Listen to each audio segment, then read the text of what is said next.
Mi hijastro dijo que yo solo era su cajero automático y prefería a su verdadero padre. Así que cancelé su universidad y lo dejé disfrutar de su herencia familiar, la calle. Para dar un poco de contexto, tengo 42 años y mi esposa tiene 40. Llevamos casados 8 años y juntos un total de 10. Cuando conocí a mi esposa, ella era una madre soltera que trabajaba en 2 empleos para sacar adelante a su hijo Sam, que en ese entonces tenía apenas 7 años. Desde el primer momento en que la vi supe que quería pasar el resto de mi vida con ella, pero las cosas no fueron tan sencillas al principio. Mi esposa venía de un pasado extremadamente oscuro y conflictivo, por lo que su principal prioridad antes de siquiera considerar formalizar nuestra relación era asegurarse de que Sam y yo pudiéramos integrarnos de manera saludable. El padre biológico de Sam, a quien llamaremos Bob para mantener el anonimato, es la definición del libro de un desastre humano. Bob era un adicto al crack empedernido que no solo consumía, sino que durante su relación con mi esposa intentó repetidas veces arrastrarla a ese infierno. Cuando ella se negaba o intentaba ayudarlo a buscar rehabilitación, él respondía con violencia física y psicológica. La golpeaba cuando estaba bajo los efectos de las drogas y la manipulaba cuando estaba sobrio. Mi esposa, siendo joven e ingenua en ese entonces, creía que podía salvarlo. Soportó abusos indescriptibles con la esperanza de que su amor fuera suficiente para curar la adicción de Bob. El punto de quiebre llegó cuando ella descubrió que estaba embarazada de Sam. Pensó que la noticia de un hijo finalmente haría reaccionar a Bob, que sería el catalizador para que él dejara las calles y las drogas. La realidad fue mucho más cruda. En el instante en que Bob se enteró del embarazo, desapareció por completo. La abandonó, cortó todo contacto y básicamente la dejó a su suerte. Mi esposa tomó la valiente decisión de alejarse definitivamente de ese entorno tóxico para proteger a su bebé.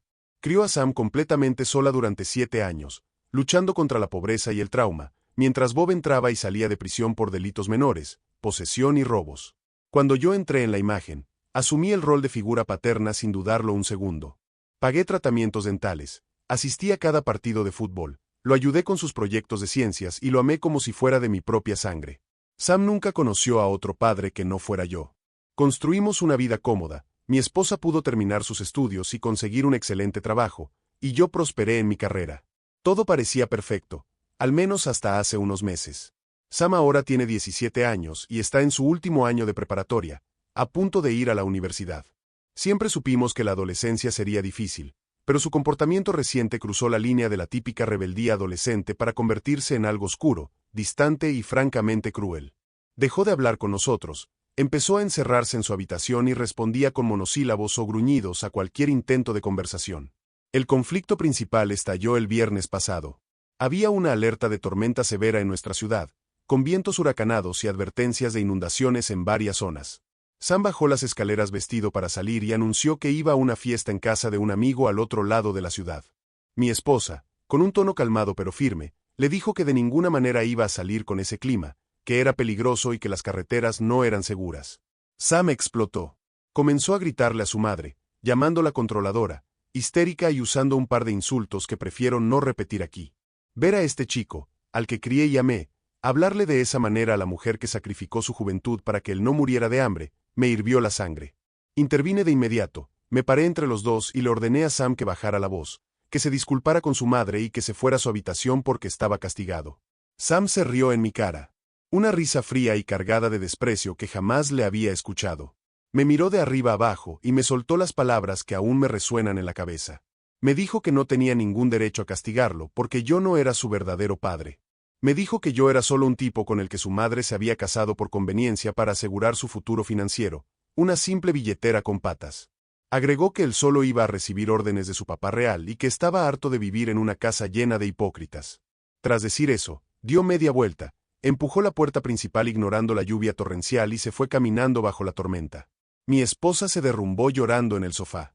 Yo me quedé paralizado, sintiendo como si me hubieran apuñalado en el pecho. Pasé la noche en vela, esperando que volviera, preocupado por su seguridad pero al mismo tiempo consumido por la indignación y el dolor. Sam regresó a la mañana siguiente, empapado, con cara de pocos amigos y sin la más mínima intención de disculparse. Pasó junto a nosotros en la cocina, abrió el refrigerador, sacó un jugo y se dispuso a subir a su cuarto con su habitual arrogancia. Fue entonces cuando decidí que la paciencia se había agotado. Le pedí a mi esposa que se sentara a mi lado porque teníamos que hablar con él en ese preciso instante. Le dije a Sam que me sentara a la mesa. Lo hizo, rodando los ojos. Fui directo al grano. Le dije que había reflexionado profundamente sobre sus palabras de la noche anterior, ya que él consideraba que yo no era su padre, sino solo una cuenta bancaria de la cual su madre se había aprovechado. Yo iba a ajustar mi comportamiento a su nueva definición de nuestra relación. Le informé que no iba a pagar ni un solo centavo de su matrícula universitaria. Durante los últimos 10 años, había estado depositando dinero mensualmente en un fondo de inversión para que pudiera graduarse sin deudas, pero ese dinero ya no sería para él. También abrí un cajón del comedor y saqué una carpeta azul. Eran los papeles de adopción que había estado preparando en secreto con un abogado para formalizar legalmente nuestra relación antes de que cumpliera los 18 años, como una sorpresa de graduación. Rompí los papeles frente a él y los tiré a la basura. Le dije que si prefería a su padre biológico, a ese hombre que no se había dignado visitarlo ni una sola vez en 17 años, era completamente libre de irse a vivir con él. Mi esposa, secándose las lágrimas pero con una postura inquebrantable, respaldó cada una de mis palabras. Le dijo a Sam que el dinero era fruto de mi esfuerzo, que yo no tenía ninguna obligación legal ni moral de dárselo y que él mismo había destruido nuestra familia con sus palabras venenosas. Sam se quedó pálido por un momento. Claramente no esperaba esta reacción. Pero en lugar de retroceder, su orgullo adolescente tomó el control. Me acusó de tener un ego masculino frágil, argumentando que no podía soportar escuchar la verdad. Le respondí con la mayor calma posible que mi ego estaba intacto, pero que mis finanzas no iban a patrocinar a un adulto joven irrespetuoso y cruel bajo mi propio techo. Fue en medio de sus gritos de frustración cuando Sam cometió un error. Murmuró entre dientes que él ya estaba sufriendo bastante, que estaba pagando por los errores que ella había cometido en el pasado y que nosotros le habíamos ocultado la verdad toda su vida. Esa frase me heló la sangre. Mi esposa y yo nos miramos, compartiendo la misma revelación silenciosa. Mi esposa siempre le había dicho a Sam que su padre biológico había huido por miedo a la responsabilidad y que no era una buena influencia, omitiendo los detalles escabrosos de la adicción al crack y las golpizas para no traumatizarlo de niño. El hecho de que Sam hablara de verdades ocultas y errores del pasado me dio una punzada en el estómago. Sabía, con absoluta certeza, que de alguna manera Sam había entrado en contacto con Bob. ¿Soy el malo por haber reaccionado así de drásticamente y quitarle su futuro universitario por una discusión? ¿O estoy justificado al no querer financiar a alguien que me desprecia y contacta al abusador de mi esposa a nuestras espaldas? Necesito leer sus opiniones. La casa es un campo de batalla ahora mismo. Edición. He estado leyendo sus comentarios y quiero aclarar algunas dudas recurrentes antes de darles la actualización completa de lo que pasó esta semana. Muchos preguntan por qué no lo adopté antes. La respuesta es compleja.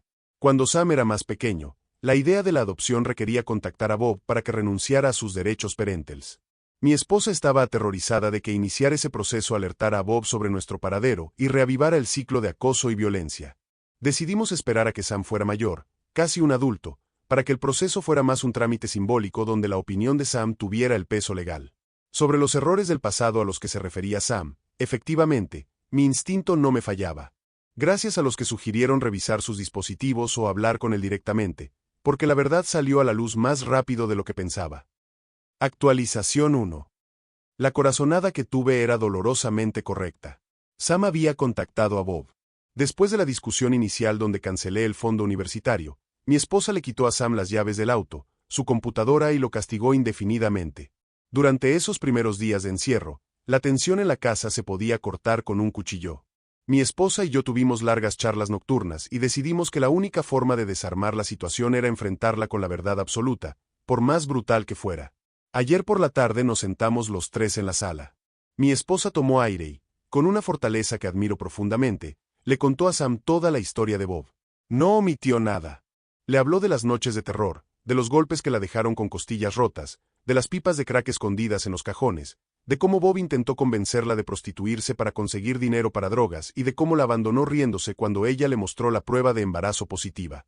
Fue una conversación desgarradora. Mi esposa lloraba mientras hablaba, reviviendo traumas que había enterrado por casi 2 décadas. Sam escuchaba en silencio, con la mirada clavada en el suelo, pero su postura rígida delataba su incomodidad. Cuando mi esposa terminó, le exigimos saber cómo había contactado a ese hombre. Sam finalmente se quebró y confesó. Resulta que hace unos 8 meses, Sam se compró uno de esos kits de prueba de ADN en línea por pura curiosidad para conocer sus raíces genealógicas. Al registrar sus resultados, el sistema lo conectó con un familiar cercano. Resultó ser un medio hermano mayor llamado James, hijo de una relación anterior de Bob del cual mi esposa ni siquiera tenía conocimiento. Sam y James empezaron a hablar por mensajes. James, lamentablemente, es el vivo reflejo de su padre. Tiene un historial de adicciones y es conocido en ciertos barrios por tráfico a pequeña escala. James fue quien organizó el encuentro entre Sam y Bob. Según Sam, Bob le vendió la historia de su vida. Le lloró, le dijo que jamás supo de la existencia de Sam y que mi esposa era un monstruo vengativo que le había ocultado a su propio hijo por despecho. Bob le juró que él siempre había soñado con tener una familia, pero que una serie de tragedias, incluyendo un supuesto incendio que destruyó su hogar, lo habían dejado en la calle, viviendo como un indigente. Lo más enfermizo de todo es que Sam le creyó cada palabra. La manipulación de Bob fue tan efectiva que Sam había estado escabulléndose durante semanas para llevarle dinero de su mesada y robando comida de nuestra despensa para alimentar a su padre biológico y a su medio hermano. Sam nos miró con rabia y defendió a Bob, diciendo que él era una víctima de la sociedad y que nosotros, desde nuestra posición de privilegio, no podíamos entender el sufrimiento de un hombre al que se le negó el amor de su hijo. Mi esposa se levantó del sofá, secándose las lágrimas, y su tristeza se transformó en una frialdad absoluta. Miró a Sam directamente a los ojos y le dio el ultimátum más duro que he presenciado. Le dijo que tenía dos opciones. La primera opción era empacar sus maletas en ese mismo instante e irse a vivir debajo del puente o en el sucio departamento de su padre biológico y su medio hermano traficante. La segunda opción era quedarse en nuestra casa bajo nuestras reglas hasta que cumpliera los 18 años, lo cual sucederá en unos meses. Pero si elegía quedarse, las condiciones eran claras. No habría ayuda financiera para la universidad, no habría comodidades extras y al minuto siguiente de cumplir la mayoría de edad tendría que buscarse su propio camino.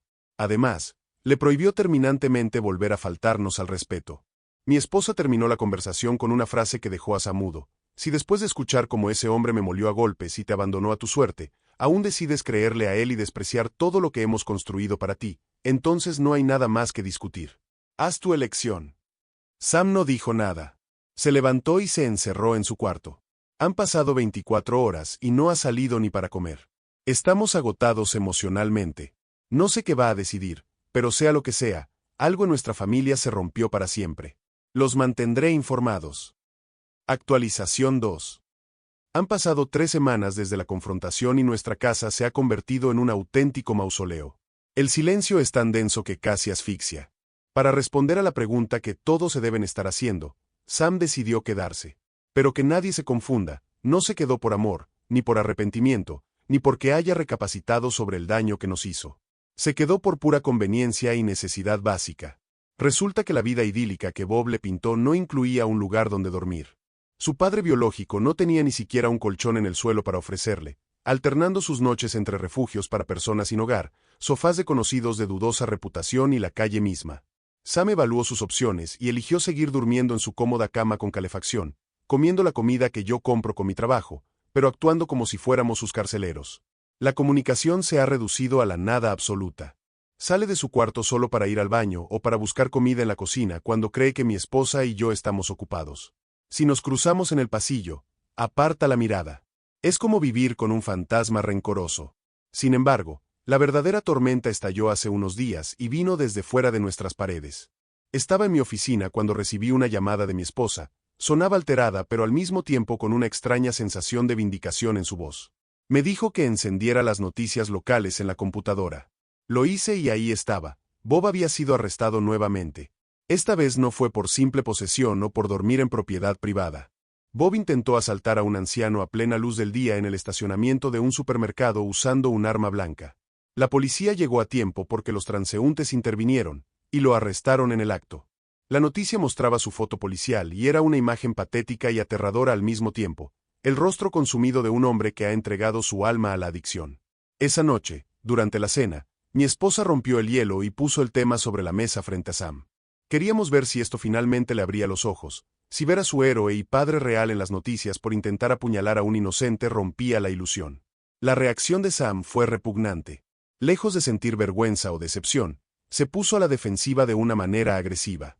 Golpeó la mesa y nos gritó que nosotros no entendíamos el mundo real.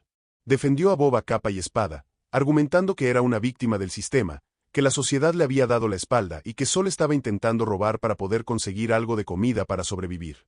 Le recordé fríamente que el anciano al que intentó asaltar también era un ser humano y que el cuchillo que usó no parecía comprado con intenciones pacíficas. Sam me llamó un privilegiado asqueroso y se encerró de nuevo. Lo más irónico de toda esta situación, y lo que me genera una mezcla de rabia y tristeza, es que a pesar de su fascinación por el estilo de vida criminal de su padre, Sam sigue aplicando desesperadamente a becas universitarias. Se pasa las noches llenando formularios y escribiendo ensayos, intentando asegurar ese futuro que yo le iba a regalar y que él mismo dinamitó. Es la única actividad productiva que hace. Supongo que en el fondo sabe que el camino de Bob es un callejón sin salida, pero su orgullo le impide admitir que nosotros teníamos razón. Por su parte, mi esposa se ha vuelto de acero. Esa mujer amorosa y paciente que conocí ha blindado su corazón para sobrevivir a este rechazo. Ya marcó la fecha en el calendario de la cocina. El día del cumpleaños número 18 de Sam será su último día en esta casa. No hay marcha atrás, no hay negociaciones, no hay segundas oportunidades. He intentado sugerirle que tal vez podríamos darle un mes de gracia para que encuentre un trabajo, pero ella me miró con una frialdad que me heló la sangre y me dijo que el día que la miró a los ojos y justificó a su abusador, su hijo dejó de existir. Faltan un par de meses para ese cumpleaños y el reloj sigue corriendo. Edición. Quiero responder un par de preguntas que he visto repetirse sin parar en los comentarios de la última actualización. Agradezco mucho el interés y la preocupación que están mostrando por mi esposa y por mí. Muchos de ustedes, con justa indignación, me preguntan por qué mi esposa y yo no echamos a Sam de la casa en el mismo instante en que justificó que Bob intentara apuñalar a un anciano. Créanme que las ganas no nos faltaron, pero la respuesta es puramente legal y estratégica. Sam todavía tiene 17 años y legalmente sigue siendo nuestra responsabilidad. Si lo echamos a la calle ahora mismo, nos enfrentaríamos a cargos penales por abandono de un menor. Hacer eso sería darle al sistema legal, o peor aún, a cualquier abogado de oficio que represente a su padre biológico, munición directa contra nosotros. Hemos trabajado muy duro para tener una vida impecable y no vamos a arriesgar nuestra libertad ni nuestro historial por el comportamiento de un adolescente que eligió el bando equivocado. Faltan solo unas semanas para su cumpleaños y el reloj está a nuestro favor. Podemos soportarlo un poco más. Otra duda muy frecuente es si hemos considerado buscar ayuda profesional o terapia para Sam, asumiendo que tal vez le lavaron el cerebro. La respuesta corta es sí, lo intentamos casi de inmediato. Después de la primera gran discusión y antes de que las cosas escalaran a este nivel de frialdad, mi esposa contactó a un psicólogo excelente especializado en adolescentes y dinámicas familiares complejas. Logramos llevar a Sam a 2 sesiones bajo la amenaza de cortarle el servicio de internet y el plan del celular. Fue un fracaso absoluto. Según nos explicó el terapeuta, Sam entró al consultorio, se sentó en la silla, se cruzó de brazos y se negó a pronunciar una sola palabra durante los 60 minutos que duró cada consulta. El especialista fue muy honesto con nosotros y nos dijo que no podía intervenir en la mente de alguien que construye un muro de silencio tan grueso, agregando que forzarlo a asistir solo iba a alimentar su complejo de mártir y su resentimiento hacia nosotros. No podíamos obligarlo a sanar. Finalmente, algunos preguntan qué opina nuestra familia extendida sobre este caos. La verdad es que hemos mantenido esto en la mayor privacidad posible para evitar chismes. Los padres de mi esposa fallecieron hace años y mi familia vive en otro estado. A mis hermanos les he contado la situación a grandes rasgos durante nuestras llamadas semanales, y aunque están completamente horrorizados por el nivel de crueldad y ceguera de Sam, coinciden en que estamos tomando la única decisión lógica para proteger la integridad de nuestro matrimonio y nuestra seguridad física. Gracias de nuevo por leerme y por hacerme sentir que no estoy perdiendo la cordura. Actualización 3. Ayer fue el cumpleaños número 18 de Sam. Un día que, en cualquier otra familia normal, estaría lleno de globos, pasteles, tal vez un auto usado envuelto con un moño gigante y preparativos emocionantes para la universidad.